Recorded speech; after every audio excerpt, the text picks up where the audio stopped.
When I was 18, I had bad depression and I spent a week in Glenside, voluntary, to help me get back on track.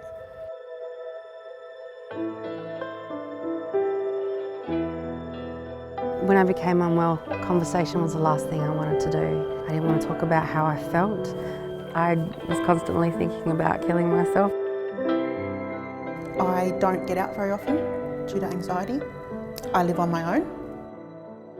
My health has been good like when I was 16, but as I got older, I started to learn more about the voices in my head.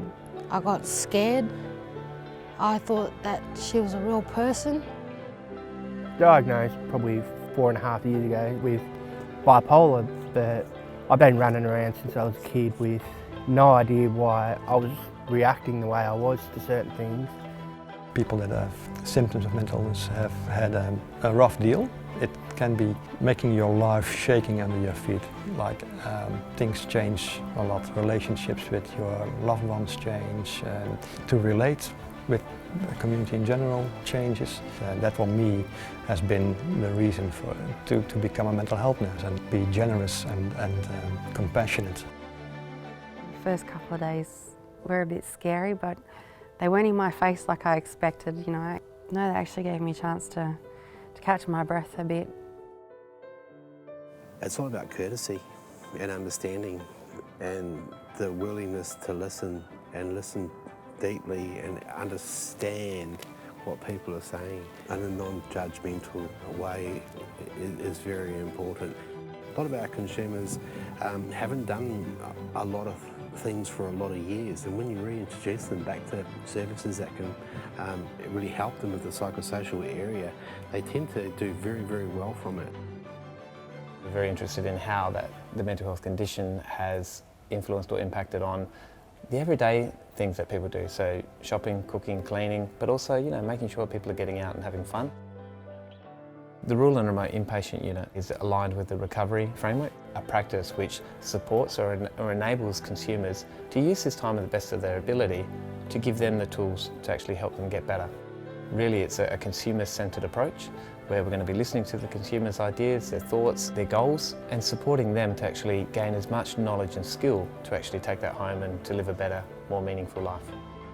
Each client that has been referred will get a clinician allocated to him to work as care coordinator, and that person will accompany the client in his road on recovery. I probably got the most out of the unit from the conversations I've had with not only the staff here, but also the other people going through a similar process. One of my friends came over and she found me, and I was just sitting on my bathroom floor, I was bawling my eyes out. I didn't feel like I could go on. So with her help, she took me to the hospital and I spoke to doctors, and I can personally say it was the best decision I ever made letting them send me here. They have absolutely saved my life.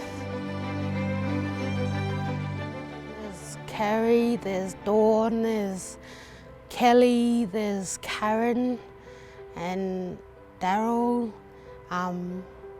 Yeah, they all helped me get through the tough times. I think back now, I was at my worst to end up there, but if I didn't end up there, where I'd be, I don't even think I'd make it to now. It's a much better staying at home in the Riverland in my own community where I know people and my family can come and visit me, and I'm allowed to go home each day and to play with my dogs, and a lot of the staff know people that you know, so instead of having complete strangers deal with you, you sort of know the people that you're dealing with here. It's just a lot better to be in your own community when you're sort of not well.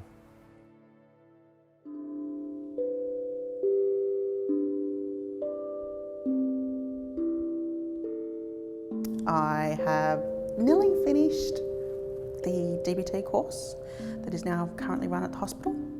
Dialectical behaviour therapy is a therapy based around work to do with people with borderline personality disorder. It's skills based, so it's all about practice and it's all about learning about yourself and where you stand in the world, and it works. It changed perspectives for me. It made me look at a different side of what life can be like. I am heavily dependent on my mother, although that is changing, which is due to the course. No one likes to go to hospital when they don't really think they need to, but this is my second time in here and it probably won't be my last time, to be perfectly honest. It is hard because you try and live a normal life as possible, and there used to be a real stigma attached to going in. Whenever I say, oh, Darren's in Glenside, oh, he's gone a bit loopy. But you don't have to be loopy before you need help. They got me signed up on the IPS program, the Individual Placement Support, where they could get me into looking at employment. One of the jobs I applied for was an administration officer here at the hospital, and I've been here about 2 months, and for 2 months I've actually been working with the community mental health team, so the very people that looked after me, I'm now doing admin support for.